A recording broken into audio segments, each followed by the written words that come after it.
भाजपकडून पत्रकार प्रतिनिधी म्हणून काम पाहणारे महाराष्ट्र राज्य मराठी पत्रकार संघाचे प्रदेशाध्यक्ष मनीष केत यांची सोलापूर नगरपालिकेच्या स्वीकृत नगरसेवकपदी निवड जवळपास निश्चित मानली जात आहे। येत्या 20 फेब्रुवारी रोजी होणाऱ्या सर्वसाधारण सभेत स्वीकृत सदस्यांची निवड प्रक्रिया पार पडणार आहे। एकूण 9 जागांसाठी तब्बल 62 इच्छुकांनी अर्ज केले आहेत। यामध्ये मनीष केत यांचे नाव आघाडीवर असल्याची माहिती सूत्रांकडून मिळत आहे। सोलापूर महानगरपालिका येथे स्वीकृत सदस्य पदासाठी इच्छुक उमेदवारांनी महानगरपालिका आयुक्त डॉक्टर सचिन ओंबासे यांच्याकडे अर्ज सादर केले आहे। मात्र विविध राजकीय पातळीवर झालेल्या चर्चेनंतर मनीष केत यांच्या नावाला हिरवा कंदील मिळाल्याचे बोलले जात आहे। पत्रकार संघटनेच्या माध्यमातून राज्यभरातील पत्रकारांचे प्रश्न सोडवण्यासाठी त्यांनी सातत्याने पाठपुरावा केला आहे। त्यांच्या कार्याची दखल घेऊन पक्षश्रेष्ठींनी त्यांना संधी देण्याचा निर्णय घेतल्याची चर्चा आहे। पालकमंत्री जयकुमार गोरे, आमदार सुभाष देशमुख, आमदार विजयकुमार देशमुख तसेच देवेंद्र गोठे यांच्याशी असलेले सलोख्याचे संबंधही त्यांच्या निवडीस पूरक असल्याचे मानले जाते। सर्वपक्षीय नेत्यांशी सुसंवाद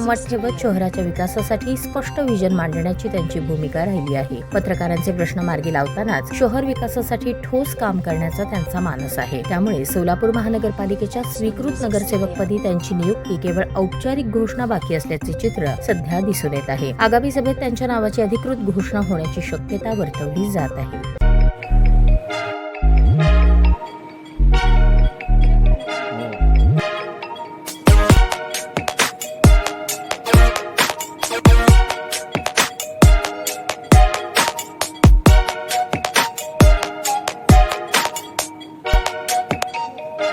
सोलापूर शहरातील सुप्रसिद्ध हॉस्पिटल म्हणजे सेंट्रल मल्टी स्पेशालिटी हॉस्पिटल मागील अनेक वर्षापासून सेवा बजावत आहे। 24 तास इमर्जन्सी सर्व्हिस, मॉडर्न टेक्नॉलॉजी, अनुभवी डॉक्टर्स तसेच अत्याधुनिक तंत्रज्ञान सुविधांनी सुसज्ज स्त्रीरोग प्रसूती विभाग, ऑर्थोपेडिक विभाग, मेडिकल विभाग आणि इतर एकमेव नाव म्हणजे सेंट्रल मल्टी स्पेशालिटी हॉस्पिटल। पत्ता गणेशपेठ शॉपिंग सेंटर, मंगळवार बाजार, सोलापूर।